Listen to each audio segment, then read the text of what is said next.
La liturgia de la semana, por el padre José María Iraburu.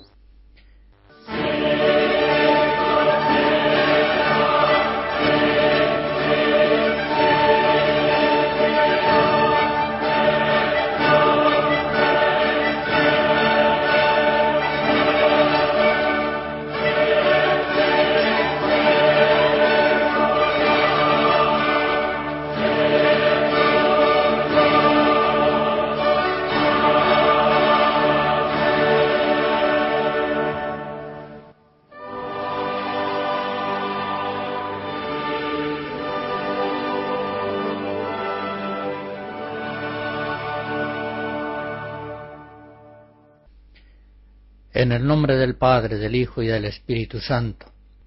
Tercera semana de Cuaresma. Hoy comentaré este domingo tercero de Cuaresma, el de la Samaritana que hemos celebrado, y también el domingo cuarto, el del ciego de nacimiento, que celebraremos el próximo domingo. El Señor nos vaya llevando por la catequesis de este camino cuaresmal hacia la plenitud de la Pascua, para que en ella renovemos de verdad las maravillas de nuestro bautismo. En el domingo primero y segundo de Cuaresma, en este ciclo A, recordamos las tentaciones de Jesús en el desierto. Vimos el Adán nuevo, victorioso sobre el demonio y el pecado. En el domingo segundo contemplamos a Cristo transfigurado en el monte Tabor, recibiendo el testimonio de la ley y de los profetas, de Moisés y de Elías. En estos domingos tercero, cuarto y quinto contemplamos a Jesucristo como agua viva que va a colmar la sed de la mujer samaritana. En el domingo cuarto como luz que iluminará al ciego de nacimiento. Y en el domingo quinto como vida en esa escena grandiosa de la resurrección de Lázaro. Por tanto, en esta serie de domingos cuaresmales vamos desarrollando el camino catequético de iniciación cristiana. Contemplemos, pues, en este domingo tercero, a Cristo como agua vivificante. Ya la lectura del Éxodo en esa crisis de sed angustiosa que pasa Moisés con el pueblo de Israel en el desierto, se nos va a anticipar el tema del Salvador, fuente de aguas vivas. En esa escena del Éxodo se nos narra un episodio de rebelión, de protesta del pueblo, que se queja a Moisés: nos has sacado al desierto a morir de sed. Y Moisés, obedeciendo al mandato del Señor, golpea la peña, transformándola en fuente. Y de sus aguas beben los hijos de Israel y sus ganados, salvando la vida. Es una página de la Sagrada Escritura en la que se nos narra una crisis profunda de fe en el pueblo elegido. Queda ya para la historia de Israel como el día de Meribá y Masá en el desierto. Masá significa prueba y Meribá protesta. El Salmo responsorial, el 94, dirá: ojalá escuchéis hoy la voz del Señor. No endurezcáis el corazón como en Meribá, como el día de Masá en el desierto, cuando vuestros padres me pusieron a prueba y me tentaron, aunque habían visto mis obras. En el Evangelio de San Juan se da esa escena preciosa del encuentro de Jesús con la mujer samaritana en el pozo de Jacob, en Sicar, una población próxima a Samaria. Aquella pobre mujer, pecadora, tantos años buscando la felicidad, 5 maridos había tenido, y el que tenía entonces no era el suyo. Se encuentra inesperadamente con el Mesías esperado, con el Salvador.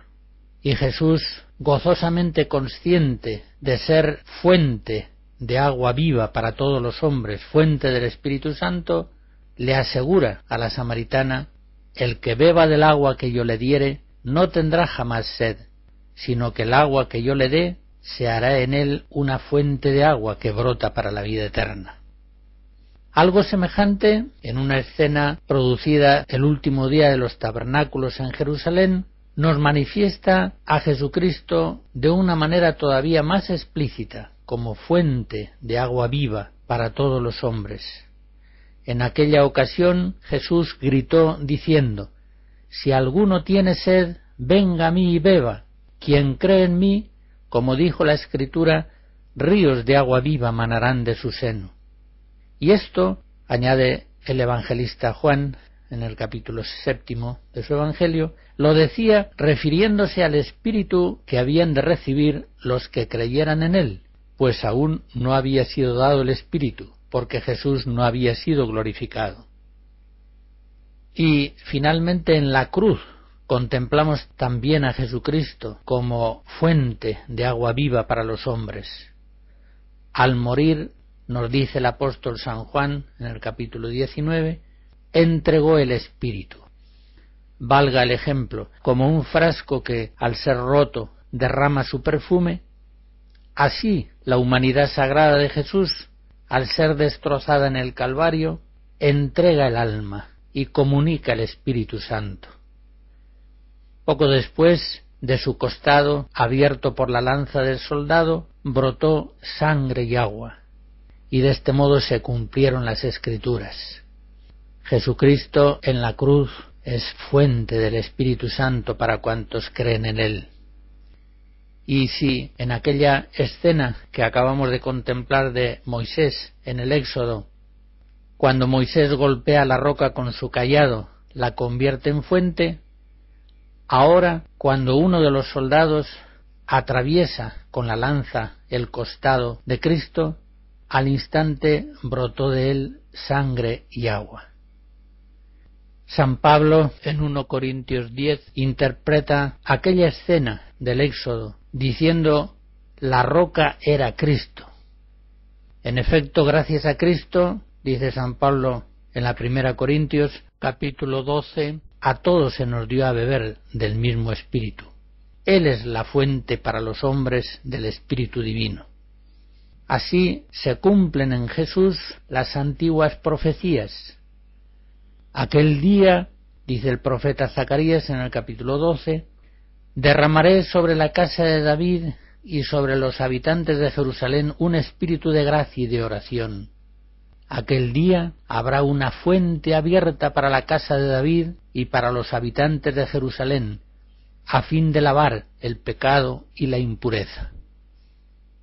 Cuando en la carta apostólica que hemos escuchado de San Pablo a los romanos, en la misa de hoy, se nos dice que el amor de Dios ha sido derramado en nuestros corazones con el Espíritu Santo que se nos ha dado, se está haciendo alusión a Jesucristo, fuente de aguas vivas para los hombres. Por eso en la aclamación anterior al Evangelio hemos dicho: Señor, tú eres de verdad el Salvador del mundo, dame agua viva y así no tendré más sed. Y en el prefacio de este domingo 3 de la Samaritana se dice que Jesús, al pedir agua a la Samaritana, ya había infundido en ella la gracia de la fe, y si quiso estar sediento de la fe de aquella mujer, fue para encender en ella el fuego del amor divino.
En la escena de Jesús con la samaritana quiero destacar la perfecta libertad de nuestro Señor y Salvador Jesucristo respecto de todos los condicionamientos mentales y conductuales de su época.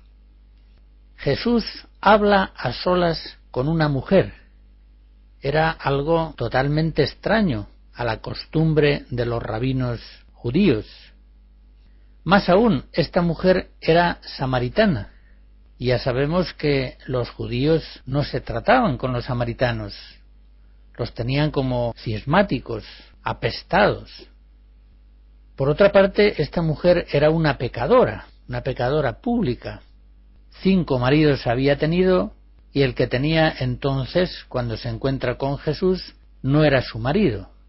No tiene nada de raro que cuando los discípulos vuelven, habían ido a la población vecina para hacer unas compras, se extrañaban de que Jesús estuviera hablando a solas con una mujer. Esa escena, como digo, nos muestra la perfecta libertad de Jesucristo. No está cautivo de las coordenadas mentales de su tiempo. Él es el Verbo encarnado. Su personalidad es divina. Por tanto, Jesús es perfectamente libre del mundo en que vive. Trasciende de modo absoluto sus condicionamientos culturales, aunque en tantas cosas, por la condescendencia de la encarnación, se acomode a los modos de vivir de sus contemporáneos. Por eso, dicho sea de paso, cuando algunos se resisten a la enseñanza de la Iglesia, según la cual las mujeres no pueden ser ordenadas sacerdotes, y alegan que Jesús, al ordenar sacerdotes solamente a hombres, se ajustó, se acomodó a las costumbres de su tiempo, hemos de responder que quienes así alegan parecen no conocer a Jesucristo. Jesucristo en tantas cosas obra en fuerte contraste con el mundo que le rodea. Cuando afirma el valor de la pobreza, lo hace en un mundo judío que veía en la riqueza un signo de la predilección de Dios. Yahvé multiplicaba los rebaños de sus preferidos, premiando así a los justos. Cuando Jesús afirma el valor de la virginidad, lo hace en un mundo judío que consideraba una desgracia morir sin descendencia. Cuando Jesús hacía curaciones en sábado, daba ocasión a verdaderos escándalos entre los fariseos y letrados que no entendían ese modo de subordinar el sábado al hombre sin sujetar el hombre al sábado. Cuando Jesús enseñaba: si te golpean en una mejilla, pon la otra, no estaba enseñando ojo por ojo y diente por diente. Por el contrario, enseñaba algo distinto a lo que los judíos habían oído hasta entonces. Habéis oído que se ha dicho, pues yo os digo. De este modo, el maestro de Nazaret se atrevía a enfrentarse con las disposiciones prudenciales establecidas por Moisés.